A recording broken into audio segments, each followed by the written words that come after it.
Evangelho segundo Mateus, o capítulo 21, e eu quero ler com vocês apenas o versículo de número 23 e depois parte do versículo 33. Mateus 21, 23 e depois parte do versículo 33. Tendo Jesus chegado ao templo, estando já ensinando, acercaram-se dele os principais sacerdotes e os anciãos do povo, perguntando: com que autoridade fazes estas coisas? E quem te deu essa autoridade?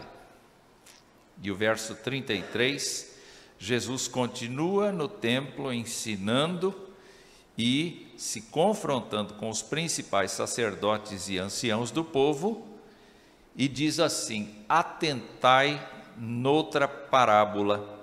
Havia um homem dono de casa que plantou uma vinha. Que Deus nos abençoe.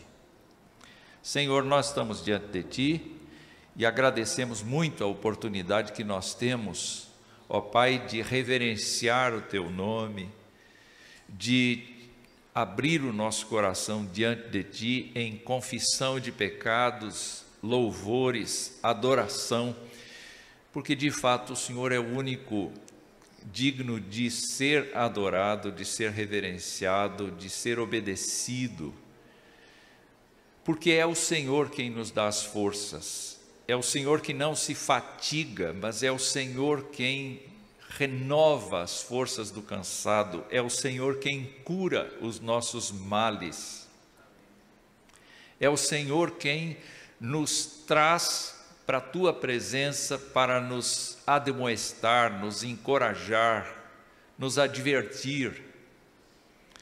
Nós nesta hora, humildemente, nos colocamos a Teus pés, aos pés da Tua palavra, para observá-la, para prestar atenção nas coisas que avaliaremos, analisaremos a partir das Escrituras.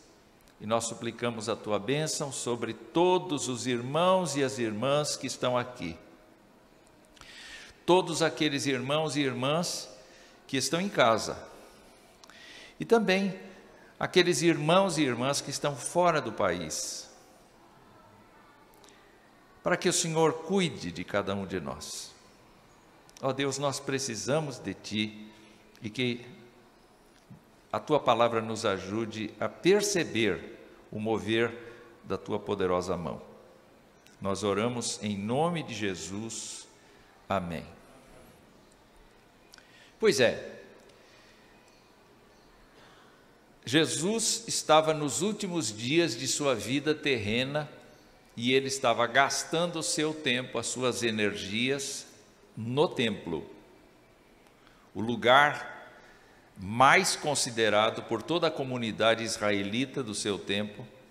Ele não estava numa sinagoga de cidade pequena, mas ele estava no lugar principal de adoração do povo israelita.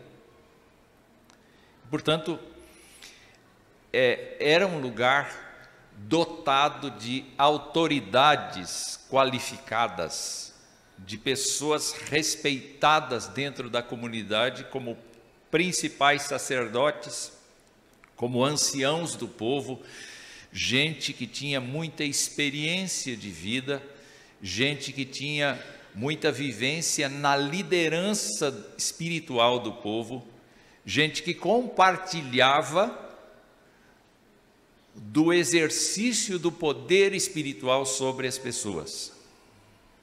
Enquanto que Jesus Cristo tinha, no decorrer do seu curto ministério de 3 anos, adquirido uma fama impressionante, porque era uma pessoa carismática, era uma pessoa que atraía para si as multidões, mas era um jovem de 33 anos, não era um ancião, não era uma pessoa vivida, na compreensão de muitos outros. Era um moço. E justamente por ser uma pessoa que chega famosa em Jerusalém, aclamada pela população, bendito o rei que vem em nome do Senhor, surge naturalmente esta pergunta: quem te deu o direito de fazer o que você faz? Quem te deu essa autoridade? E para responder essa pergunta, Jesus conta algumas parábolas. E a parábola que nós vamos ver hoje é uma parábola estranha, é uma parábola complexa, porque ela vai atingir o objetivo da pergunta: quem te deu autoridade para falar dessas coisas? E Jesus Cristo vai usar dessa autoridade para condenar aquela liderança espiritual de Israel. A história está contada em 3 evangelhos, nos 3 evangelhos sinóticos. Eu escolhi a de Mateus, porque Mateus já vem tratando especificamente da questão das autoridades religiosas e da falsidade com que elas dirigem a espiritualidade do povo, a hipocrisia delas. Mateus vem contando como Jesus Cristo combate essas autoridades. E por isto, então, o relato de Mateus, neste momento, me parece mais interessante, importante para falar desta parábola. E vejam só, na opinião de um dos teólogos da igreja, Simon Kistemaker, esta parábola reproduz a história de vida, a história eclesiástica de Israel. Vamos começar olhando a parábola. Eu não vou ler o texto, mas eu vou tentar descrevê-lo, você acompanha na sua Bíblia, tá bom? Primeiro de tudo, o dono da terra planta uma vinha em um terreno que ele preparou. A iniciativa dele foi lavrar a terra, foi separar aquele canto da sua propriedade para que ali acontecesse uma vinha. Não havia plantação de uvas naquele lugar, mas ele criou esse espaço. Ele abriu todas as condições para esse espaço. O que ele fez? Ele cercou-a para que ela ficasse protegida dos animais e das pessoas que tentassem entrar ali. Ele construiu um lagar que foi justamente o lugar apropriado para colher os frutos da vinha e passar pelo processo de produção de vinho. E ao mesmo tempo ele construiu uma torre, onde ele podia acomodar uma pessoa vigiando a propriedade e ao mesmo tempo morando ali, de maneira que permanentemente a propriedade seria protegida, seria fiscalizada, e assim foi. O texto nos fala do fato de que ele então não quis tocar a sua própria vinha, ele arrendou a vinha a alguns lavradores. E esses lavradores, então, de repente se viram diante de uma propriedade que estava começando, não é? As pequenas videiras estavam crescendo e eles tinham que cuidar dessas videiras crescendo. Eles tinham que aparar as folhas, eles tinham que fazer todo o trabalho a fim de que o fruto que saísse dali fosse um bom fruto. Mas eles não estariam sob o olhar deste homem, porque este homem se ausentou dali, diz o texto bíblico, e se foi para longe. Pois bem, era a responsabilidade deste homem cuidar para que os lavradores tivessem o sustento, tivessem o adubo, tivessem as condições necessárias, as ferramentas necessárias para que eles pudessem manusear a terra e trabalhar a vinha com qualidade. Mas ele não tinha lucro nenhum, portanto ele investiu dele mesmo. Ele investiu dele mesmo, ele não requereu que nenhum dos lavradores investisse, mas ele investiu dele mesmo, justamente para que, quando houvesse produção, aí então ele tivesse parte dos lucros. Simples assim. Eles teriam direito a alguma coisa, mas ele teria o lucro da produção. Isso demora mais ou menos uns 4, 5 anos. Quem conhece sabe que demora um pouco para uma árvore crescer, ainda que seja uma videira, e dali frutificar. Pois bem, a Bíblia não fala disso, mas os comentaristas entendem que por volta do 5º ano, em que os lavradores estivessem trabalhando regularmente, aquele senhor começou a mandar seus servos para buscar o quê? Buscar o lucro. Porque já estava na hora das uvas começarem a brotar e os cachos começassem a ser então colhidos. Entretanto, cada um desses servos ou foi espancado, ou foi morto, ou foi apedrejado. Nenhum deles foi tratado com dignidade, nenhum deles foi respeitado. Todos foram machucados de alguma maneira. Então, o texto nos diz que aquele dono da vinha mandou vários servos, em várias fases. E por fim, ele entendeu que deveria mandar o seu próprio filho. Muito bem, quando viram o próprio filho chegando, esses lavradores que já tinham feito todo esse serviço mal feito, de despedir os servos, disseram: olha, quem está vindo aí é o herdeiro. E a lei que nós temos diz que se uma terra não tiver herdeiro, ela será nossa. O que isso significa? Bom, a gente já bateu em tantos, bate em mais um. E a gente então fica com a propriedade em definitivo até amparados pela lei. Isto fez com que eles, quando receberam o filho, o maltratassem extremamente e, jogando-o para fora da vinha, o mataram fora da vinha. Não é? Na mente dos lavradores, a vinha e o lucro já era matéria de fato, já era deles. Porque não havia mais o que fazer. Eles, na verdade, podiam aguardar o dono da vinha voltar, mas eles possivelmente o enfrentariam do mesmo jeito.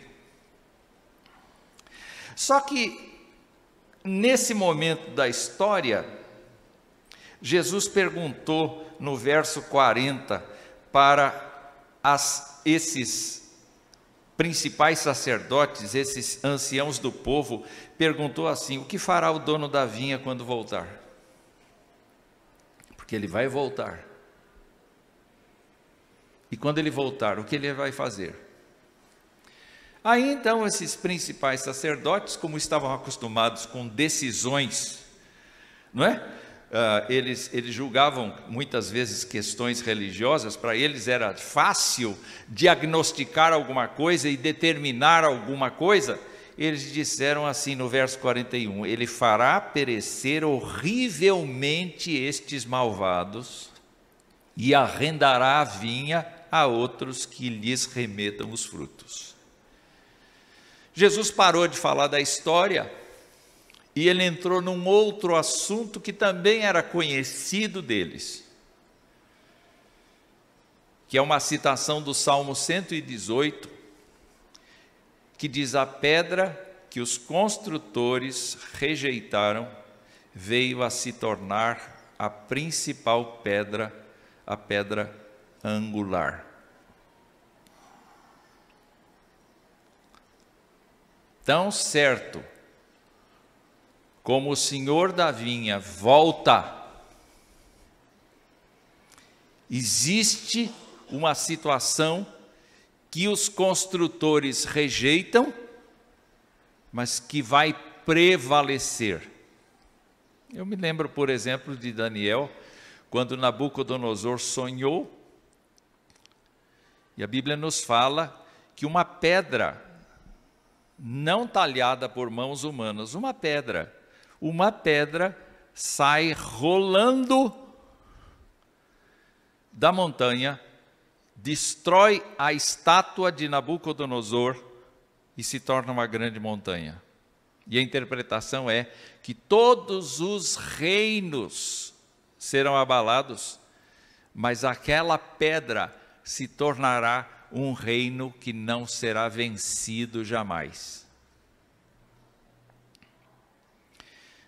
Para terminar o texto, que vai até o versículo de número 46, até o final do capítulo, nós descobrimos que os principais sacerdotes e os fariseus, os anciãos do povo, entenderam que Jesus falava deles, quando contou a história do dono da vinha. E queriam prendê-lo, mas temiam a multidão que considerava Jesus como profeta. Quais são algumas verdades apontadas aí no texto? Bom, quando Jesus conta essa história, ele não conta nenhuma novidade. Apesar de ter criado essa história para dizer para eles o que vai acontecer, não é novidade que esse conhecimento de que há uma vinha vem do Antigo Testamento. Se você abrir a sua Bíblia lá em Isaías capítulo 5, você vai observar que a vinha é Israel. Está dito lá. Abra a sua Bíblia lá em Isaías capítulo 5 e você vai verificar que Deus chama Israel de sua vinha. E diz assim: agora cantarei ao meu amado o cântico do meu amado, a respeito da sua vinha. O meu amado teve uma vinha num outeiro fertilíssimo, sachou-a, limpou-a das pedras e a plantou de vides escolhidas, edificou no meio dela uma torre e também abriu um lagar. Ele esperava que desse uvas boas, mas deu uvas bravas.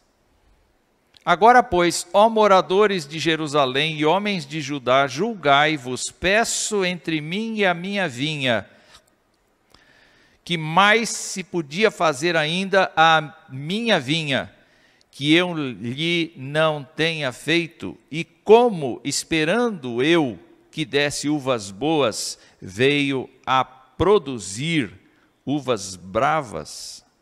Agora o verso 7. Porque a vinha do Senhor dos Exércitos é a casa de Israel.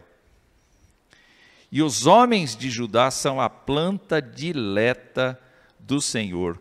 Este desejou que exercessem juízo, e eis aí quebrantamento da lei, justiça, e eis aí clamor. O que a gente enxerga a partir daqui? Que quando Jesus trabalha a história da vinha, ele já está dizendo: o povo escolhido é a vinha. E vocês, liderança espiritual do país, são os lavradores. Na história do ser humano, desde os seus primórdios, nós descobrimos que o homem começa bem e vai se degradando. Começa bem e vai se degradando. Existem avivamentos e existem situações históricas memoráveis em que Deus fala e o povo diz que vai seguir, mas no decorrer do tempo o povo cai. Não pensem que no tempo da igreja isso não acontece. Isso acontece. Isso acontece. Nós estamos vivendo um tempo da igreja contemporânea, que na verdade é a vinha do Senhor, em que há decadência, em que há uma liderança má, em que há um abuso da doutrina, em que há uma falha intensa de espiritualidade genuína para uma espiritualidade absolutamente nominal.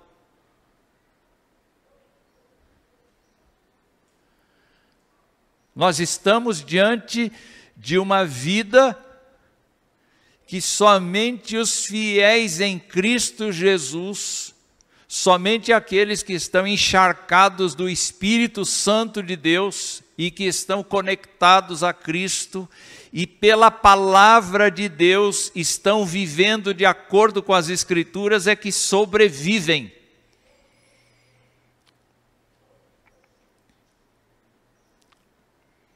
Ontem eu recebi um vídeo, a gente recebe milhares de vídeos todo dia, não é? Mas eu recebi um vídeo e eu fiquei prestando atenção, não no vídeo, mas eu fiquei prestando atenção nos comentários que foram feitos a respeito do vídeo. E uma das perguntas que se fazia nos comentários é: onde é que a igreja de hoje vai chegar?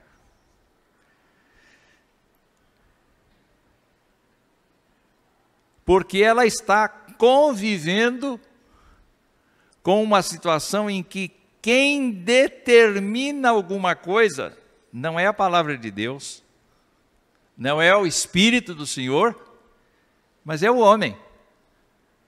Exatamente como aconteceu no tempo de Jesus. Aqueles homens conheciam a lei de trás para frente, conheciam muito bem todas as práticas dos rituais de sacrifício.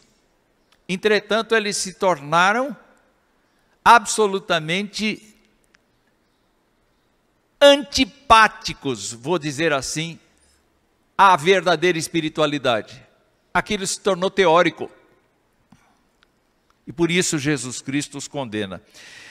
Então, a primeira verdade que eu quero apresentar para vocês é isto: a rebelião do ser humano, a rebelião dos líderes religiosos, a rebelião dos crentes, quando acham que podem andar por seus próprios meios, por suas próprias pernas, com o seu próprio poder, com a sua filosofia, com a sua maneira de pensar, dizendo que não vão ser afetados, dizendo que vão conseguir chegar até o fim, perseverar até o fim.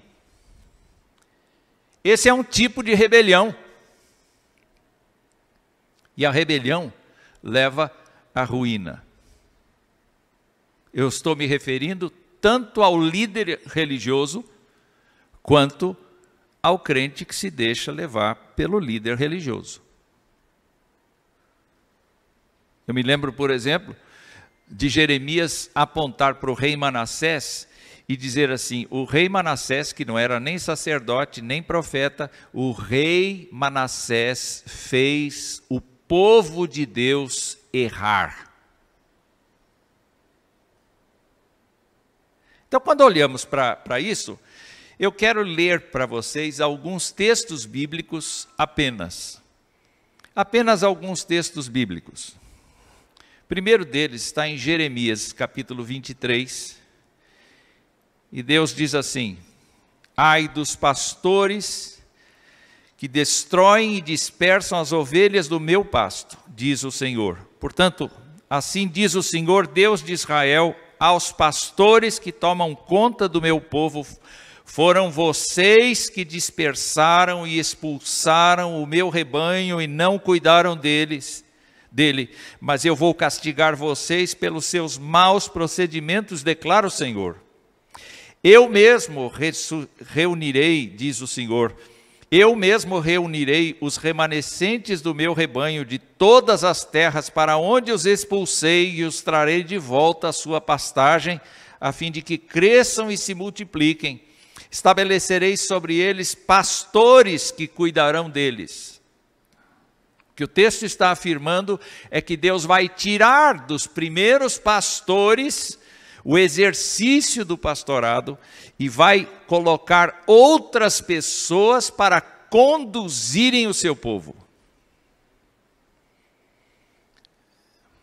Não é justamente o que aquelas autoridades disseram? Deus vai castigar terrivelmente os lavradores maus e vai arrendar a terra para outros pastores. Então diz assim: estabelecerei sobre eles pastores que cuidarão deles, e eles não mais terão medo ou pavor, e nenhum deles faltará, declara o Senhor. Em Ezequiel, o texto é maior, capítulo 34, versos de 1 a 10, e diz assim: veio a mim esta palavra do Senhor. Ezequiel 34, de 1 a 10. Filho do homem, profetize contra os pastores de Israel, profetize e diga-lhes: assim diz o soberano, o Senhor, ai dos pastores de Israel que só cuidam de si mesmos. Acaso os pastores não deveriam cuidar do rebanho? Vocês comem a coalhada, vestem-se de lã e abatem os melhores animais, mas não tomam conta do rebanho. Vocês não fortaleceram a fraca, nem curaram a doente, nem enfaixaram a ferida. Vocês não trouxeram de volta as desviadas, nem procuram as perdidas. Vocês têm dominado sobre elas com dureza e brutalidade. Por isso elas estão dispersas, porque não há pastor algum. E quando foram dispersas, elas se tornaram comida de todos os animais selvagens. As minhas ovelhas vaguearam por todos os montes e por todas as altas colinas. Foram dispersas por toda a terra e ninguém se preocupou com elas, nem as procurou. Por isso, pastores, ouçam a palavra do Senhor. Juro pela minha vida, palavra do soberano o Senhor.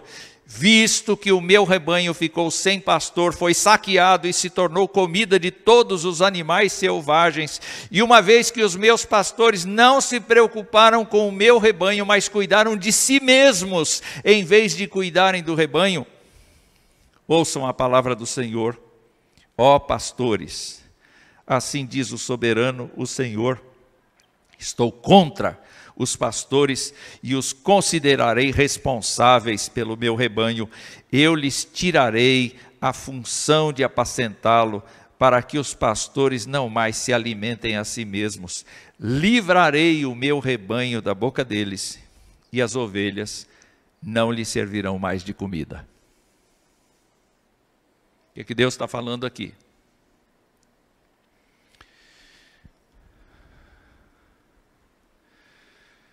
E Jesus Cristo, naturalmente, acompanhou a voz de Deus. Quando ele falou os ais de Mateus 23, agora abra lá em Mateus 23, de 29 a 36, Jesus Cristo acompanhou a voz profética de Jeremias, a voz profética de Ezequiel, a voz profética de outros do passado. E diz assim: ai de vocês, mestres da lei e fariseus, hipócritas, vocês edificam os túmulos dos profetas e adornam os monumentos dos justos, e dizem: se tivéssemos vivido no tempo dos nossos antepassados, não teríamos tomado parte com eles no derramamento do sangue dos profetas. Assim, testemunham contra vocês mesmos que são descendentes dos que assassinaram os profetas. Acabem, pois, de encher a medida do pecado dos seus antepassados. Serpentes, raça de víboras, como vocês escaparão da condenação ao inferno? Por isso, eu estou enviando profetas, sábios e mestres. A uns vocês matarão e crucificarão, a outros açoitarão nas sinagogas de vocês e perseguirão de cidade em cidade. E assim sobre vocês recairá todo o sangue justo derramado na terra, desde o sangue do justo Abel até o sangue de Zacarias, filho de Baraquias, a quem vocês assassinaram entre o santuário e o altar. Eu asseguro que tudo isso sobrevirá a esta geração. Jerusalém, Jerusalém, você que mata os profetas e apedreja os que são enviados a vocês. Quantas vezes eu quis reunir os seus filhos, como a galinha reúne os seus pintinhos debaixo das suas asas, mas vocês não quiseram. Eis que a casa de vocês ficará deserta. Portanto, quando Jesus conta esta parábola, a vinha é Israel. Os lavradores maus são aqueles que se sentiram no direito de possuir a fé dos crentes e de determinar a eles o que fazer, o que ser, sem que houvesse uma integridade de coração para conduzir. E o povo errou junto. No tempo de Jesus, as pessoas eram capazes de sacrificar, eram capazes de aceitar a existência de um único Deus, mas não conseguiam reconhecer em Jesus Cristo o Messias, o Filho do Deus vivo. João diz: veio para o que era seu, e os seus não o receberam. Mas a todos quantos o receberam, deu-lhes o poder de serem feitos filhos de Deus, a saber, aos que creem no seu nome. Aleluia. E este é o segundo ponto que eu quero enfatizar aqui desta parábola. É que, a despeito de Deus executar a sua justiça, que vinha sendo prometida há muito tempo, como vocês veem, mais de 500 anos prometendo isso, mais de 500 anos prometendo isso, aquela geração de fato não durou, porque no ano 70 os judeus foram espalhados por toda parte e Jerusalém destruída. O Mateus 24 vai falar disso com muita clareza. Mas na sua justiça, e esse é o segundo ponto que eu quero enfatizar, na sua justiça Deus revela a sua misericórdia, porque o plano de Deus não se perde, a vinha continua lá. Quem tem que ser trocado, naturalmente, é o lavrador, que é um hipócrita, que é um falso. Quem tem que ser trocado é todo aquele que se perdeu, achando que era um crente, não era. O apóstolo Paulo, quando fala da misericórdia de Deus, especialmente no capítulo 2 de Efésios, ele diz que foi por conta do amor de Deus que isto aconteceu. Falando aos Efésios, ele vai se lembrar que nós gentios, nós que não éramos não éramos povo de Deus até então, que não tínhamos sido chamados com uma vocação especial até então, embora Deus aceitasse gentios no meio do seu povo em várias ocasiões, mas ele diz assim: ele vos deu vida, estando vós mortos nos vossos delitos e pecados. Em outras palavras, Deus pega você e eu, Deus pega pessoas de todas as partes do mundo, inclusive na Austrália, e Deus chama para si, para fazer parte da vinha. Você é da vinha do Senhor? Você é da vinha do Senhor? O apóstolo diz assim, a partir do verso 13 deste capítulo 2 de Efésios, ele diz assim: agora, em Cristo Jesus, vocês, que antes estavam longe, foram aproximados mediante o sangue de Cristo. Ou seja, Cristo teve que ser morto.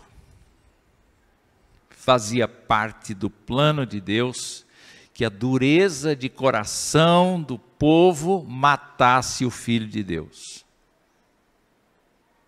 É por isso que existe o conceito de misericórdia aqui. Vocês foram aproximados mediante o sangue de Cristo, pois Ele, Cristo, é a nossa paz, o qual de ambos, judeus e gentios, fez um e destruiu a barreira, o muro de inimizade. Antes, um judeu não podia se contaminar com um gentio. E agora em Cristo Jesus, judeus e gentios fazem parte da vinha. E o texto continua dizendo, destruiu a barreira, o muro de inimizade, anulando em seu corpo a lei dos mandamentos expressa em ordenanças. O objetivo dele era criar em si mesmo, dos dois, um novo homem, fazendo a paz e reconciliar com Deus os dois em um corpo, por meio da cruz, pela qual ele destruiu a inimizade. Ele veio e anunciou a paz a vocês que estavam longe e paz aos que estavam perto, pois por meio dele, tanto nós como vocês temos acesso ao Pai por um só Espírito. Portanto, vocês já não são estrangeiros nem forasteiros, mas concidadãos dos santos e membros da família de Deus, da vinha de Deus, agora com uma diferença. Não mais o sistema de sacrifícios e os rituais do antigo Israel, mas agora vocês estão baseados, edificados sobre o fundamento dos apóstolos e dos profetas, tendo Jesus Cristo como o quê? Pedra angular. A pedra que os construtores rejeitaram, esta veio a ser a principal pedra, pedra de esquina, pedra angular. E aqui está dito que nós somos edificados sobre o fundamento dos apóstolos e dos profetas, tendo Jesus Cristo como pedra angular, na qual todo o edifício é ajustado e cresce para tornar-se um santuário santo no Senhor. Nele vocês também estão sendo edificados juntos para se tornarem morada de Deus por seu Espírito. Naturalmente, a gente não pode desvincular a ideia de que se nós agora somos vinha do Senhor, nós produzimos. Correto? A vinha produz. A glória de quem? A glória de Deus. Não é nossa. A fé cristã não é do jeito que a gente quer tocar. Isso fizeram os lavradores maus. Agora, nós acatamos no coração o Espírito do Senhor e acatamos na nossa mente, na nossa prática de vida, a palavra de Deus. Jesus Cristo disse assim: não foram vocês que me escolheram, mas eu escolhi vocês e vos designei para que vocês vão e deem fruto e o vosso fruto permaneça, a fim de que tudo quanto pedirdes ao Pai em meu nome, Ele vos conceda.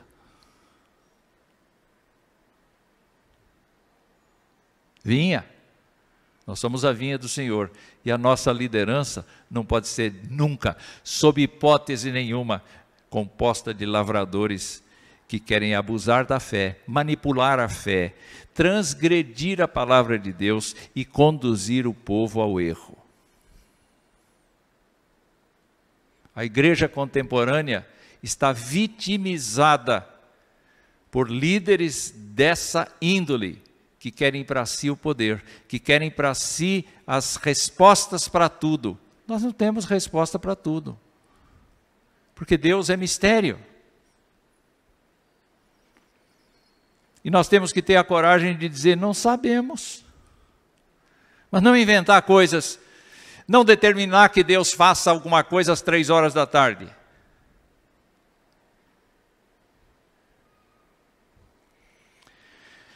O apóstolo Pedro diz no capítulo 2, dos versículos 4 a 10, o seguinte: à medida que se aproximam dele, de Jesus, a pedra viva, rejeitada pelos homens, mas escolhida por Deus e preciosa para ele, vocês também estão sendo utilizados como pedras vivas na edificação de uma casa espiritual para serem sacerdócio santo, oferecendo sacrifícios espirituais aceitáveis a Deus por meio de Jesus Cristo. Pois assim é dito na Escritura: eis que ponho em Sião uma pedra angular, escolhida e preciosa, e aquele que nela confia jamais será envergonhado. Portanto, para vocês, os que creem, esta pedra é preciosa. Mas para os que não creem, a pedra que os construtores rejeitaram tornou-se a pedra angular e pedra de tropeço, a rocha que faz cair. Os que não creem tropeçam porque desobedecem à mensagem para o que também foram destinados. O apóstolo Pedro está afirmando aqui, meus irmãos, que toda esta índole dos lavradores maus, a despeito do que possa parecer para todos nós, foi plano do Senhor, a fim de que nós recebêssemos o Evangelho de Jesus Cristo como os judeus receberam. Deus endureceu o coração de alguns deles para que nós pudéssemos ser alcançados. Está aí a misericórdia. E o apóstolo diz assim: vocês são geração eleita, sacerdócio real, nação santa, povo exclusivo de Deus, para anunciar as grandezas daquele que os chamou das trevas para a sua maravilhosa luz. Antes vocês nem sequer eram povo, mas agora são o povo de Deus. Não haviam recebido misericórdia, mas agora a receberam. Ou seja, Deus amou o mundo de tal maneira que deu seu Filho unigênito para que todo aquele que nele crê, não mais só o judeu, tenha vida e vida eterna.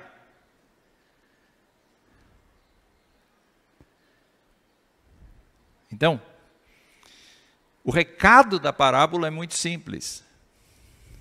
O Senhor voltará, o Senhor fará justiça, o Senhor exercerá misericórdia sobre a vinha, mas o nosso papel não é ser como os lavradores maus. O papel da liderança não é ser como lavradores maus, é ser como lavradores que atribuem a Deus a glória e vivem sob a graça de Deus, na pureza doutrinária, na pureza da Escritura, na pureza da conduta do Espírito Santo em suas vidas, perseverando. A última coisa que eu quero falar, eu estou falando bastante, né, pastor? Ele ficou quieto, calado, eu não vi nada, porque ele está de máscara. Eu não sei se ele riu, se ele fechou o semblante, eu não sei, não dá para interpretar. Estou brincando. O fato é que, se Deus pune a rebelião com justiça, Deus exerce misericórdia para com aqueles que creem, para aqueles que ele chamou e creem firmemente. E nós temos que nos lembrar que, ao evocar a figura da pedra angular, Jesus Cristo se tornou, manifestou, declarou àqueles homens que ele é a única solução para nós. Mesmo morrendo, a Bíblia diz que ele não ficou na sepultura.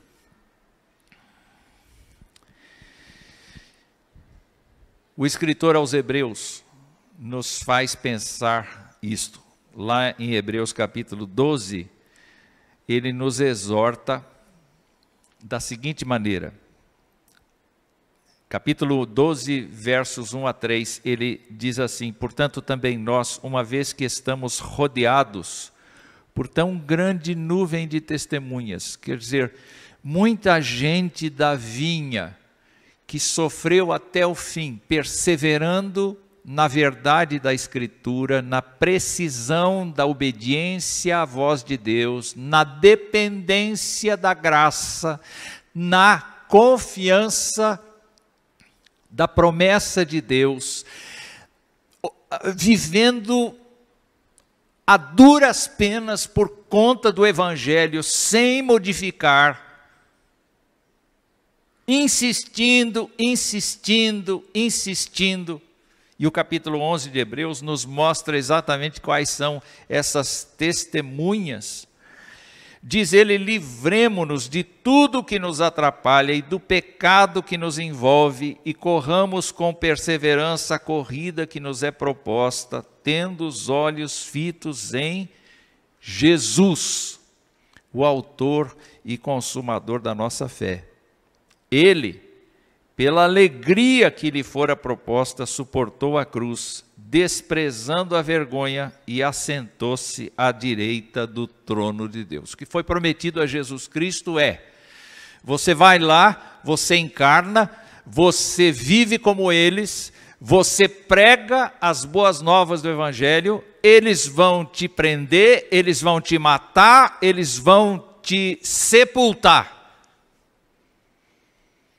Mas você vai ressuscitar no terceiro dia, e você vai subir para a minha presença, e você vai ser o juiz de todos os homens. E você vai ter um nome diante do qual todo joelho se dobrará e toda língua confessará que você é Senhor, para a glória, para a minha glória. Esse é o pacto existente entre Jesus Cristo e o Pai.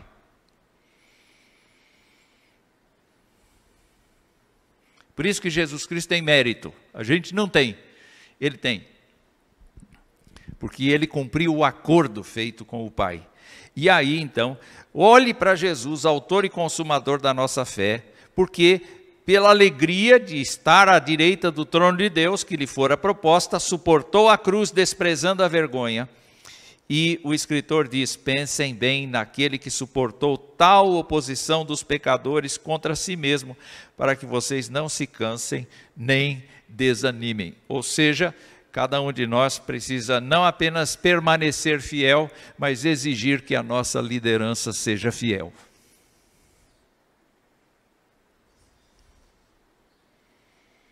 Que a nossa liderança seja bíblica, verdadeira. Que a liderança da igreja não ensine heresia e não viva numa condição herética. Porque esta foi a condenação de Jesus Cristo para aqueles homens lá. Vocês serão tirados porque a sua conduta foi indigna diante do povo de Deus. Simon Kistemaker lembra da confissão belga. Eu estou terminando. Mas ele lembra da confissão belga, que num dos seus artigos, o artigo 27, quando a confissão fala da igreja, ele diz assim: esta igreja existe desde o princípio do mundo e existirá até o fim, pois Cristo é um Rei eterno que não pode estar sem súditos. Esta santa igreja é mantida por Deus contra o furor do mundo inteiro, mesmo que ela, às vezes, por algum tempo, seja muito pequena e, na opinião dos homens, quase desaparecida. Assim, Deus guardou para si, na perigosa época de Acabe, 7.000 homens que não tinham dobrado os joelhos a Baal. Esta santa igreja também não está situada, fixada ou limitada em certo lugar, ou ligada a certas pessoas, mas ela está espalhada e dispersa pelo mundo inteiro, contudo, está integrada e unida de coração e vontade, no mesmo Espírito, pelo poder da fé. Então, irmãos, essa parábola tão estranha me levou a pensar em todas estas coisas que eu disse e me levou a pensar muito mais. Qual é a minha responsabilidade? Depois de tantos anos envolvido na pregação da palavra de Deus, qual é a minha responsabilidade? A minha responsabilidade pessoal é não inventar.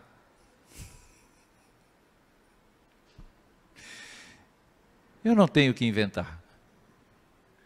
Eu não tenho que fazer o crente pensar que pode fazer uma coisa que a palavra de Deus proíbe. Eu não tenho o direito de amolecer.